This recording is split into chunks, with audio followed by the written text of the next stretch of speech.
And, it's funny. I had a lot of people ask me last year, did I see what Zion was doing at Duke? Did I see that coming? And yeah, we did. We had seen him enough to know that he was better than people realized. That obviously everybody saw the freak athlete, but the strength and his athleticism, his quick twitch, his ability to jump quickly and to make plays was clearly evident. But if you knew him a little bit, you also knew that he was extremely competitive. He was bright, and he was more skilled than most people realized. Even though he wasn't a great shooter going into college, for a guy with that size to be able to dribble and pass and move like he could, I mean, really difficult for college players to guard him. And then Ja Morant was completely different, kind of an unknown guy who physically was not ready, and that's why he was, overlooked. But he went to a place and got to go to a school where he got to put the ball in his hands as a young player, and obviously he grew and developed and has just developed into an incredible talent. And he has a great feel for the game, and it's nice to see both those kids do so well. Coach, after the Steve Smith departure and bringing in Coach Goins, relatively quick Mm-hmm. turnaround for you, how did you handle that whole situation, maybe personally, and just kind of that quick turnaround to bring in? Yeah, just it's one of those situations you hate to see it happen, and obviously Steve made a mistake, and I hate it for him. But we're going to be fine, and there were certainly plenty of folks that wanted the job, and we did a lot of research and work, and looked at a lot of different people, and really impressed by Anthony. Just everybody that I talked to felt like he's kind of one of the next up and coming young assistants that just really bright and competitive and smart, and guy with great integrity, and wants to do things the right way. And when I interviewed him and spent some time with him, that really came out. And so we've had some very good young assistants here in the past, and he's another one. What's Coach Pearson bring to the table? Obviously, he knows the area coming from Georgia. Yeah, obviously Lucas McKay left, who's been a confidant of mine for a long time, and a guy that's given a lot to our program and to me personally for many, many years. But I think we did well in getting someone with Phillips' experience.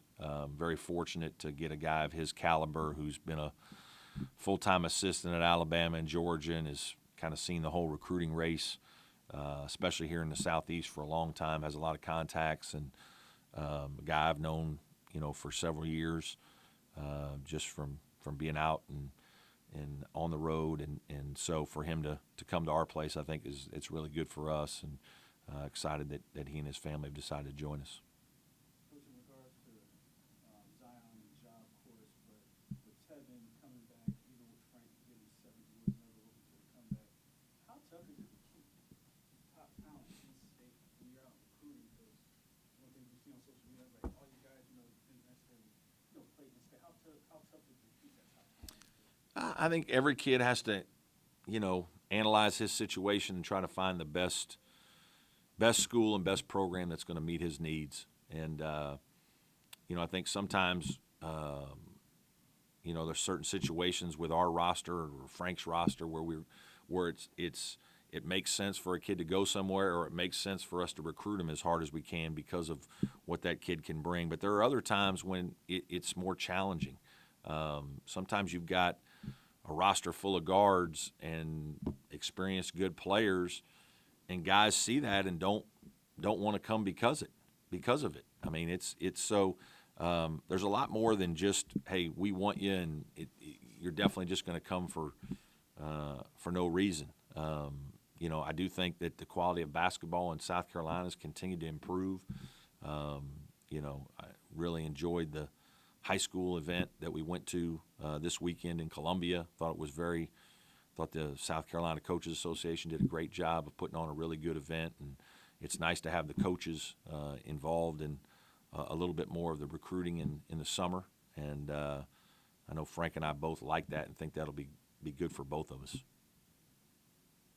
Coach, I'm wondering, kind of more scale here. We've seen a couple top recruits choose to go overseas to play professionally rather than go Yeah. to college.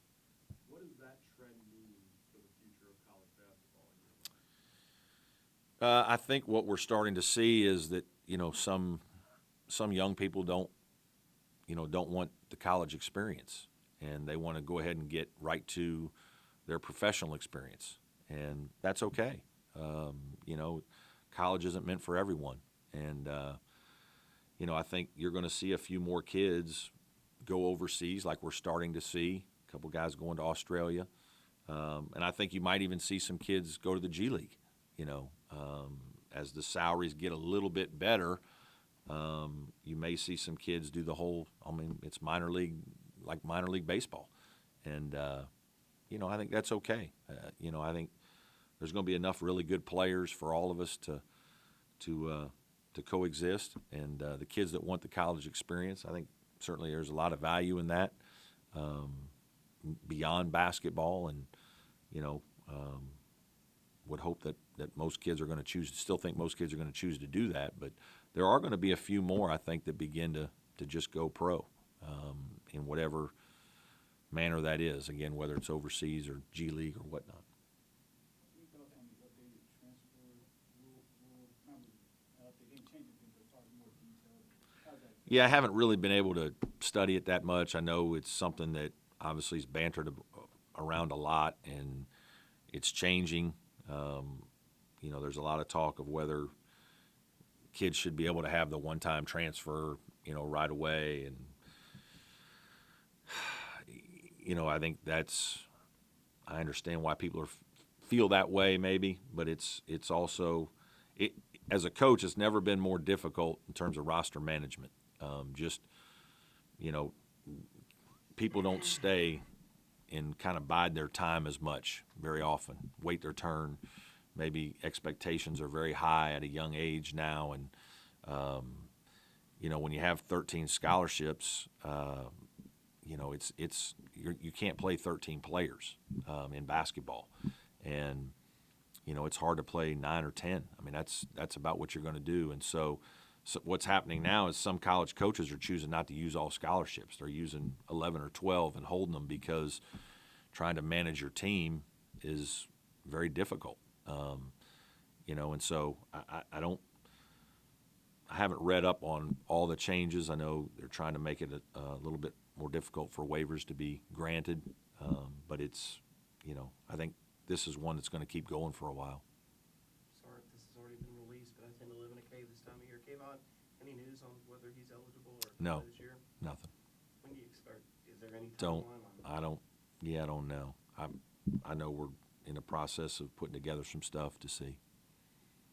Was any effort, I won't say apprehension, because of the relationship with Tevin, the fact that he, is going on to stay at school, do you guys look at that when it comes to graduating? Well, he graduated, so I think it's different. I think when kids graduate, they've proven that the academic piece they've met, and the other thing is there's another change in coach, and so I think when there's coaching changes and situations that Tevin's been through now, I think that those circumstances certainly change what your thought process is, and I think most kids, even without those, every spring are evaluating, is this the best situation for me? And I understand some of it, to be honest with you, because we're asking athletes to do more and more.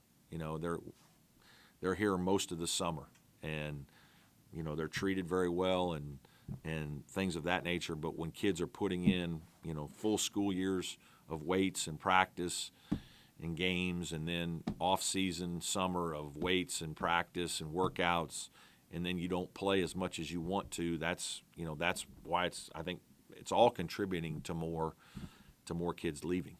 They are working harder than ever, and the kids that are on scholarship, and even the ones that are in minor sports that aren't, kids are being asked to do a lot, and they're working really hard at it and earning everything that they get. What are your thoughts about this National Alumni Basketball Tournament that's going to be starting in a few weeks?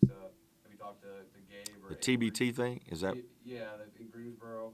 Yeah. Lyles and Mhm. Gabe and Yeah. Avery are playing in Cliff Hammond. Yeah, obviously I think it's great. I think it's great that guys from Clemson want to get together in play, and you know, it'll be fun to watch them. And you know, I think the more Clemson basketball is out there, the better it is for our program. And so, to see guys from different eras coming back and, you know, putting on a jersey together and having some fun and hopefully winning some games is kind of a cool thing. And so I'm, you know, kind of excited to see it. All good? Thanks, everybody.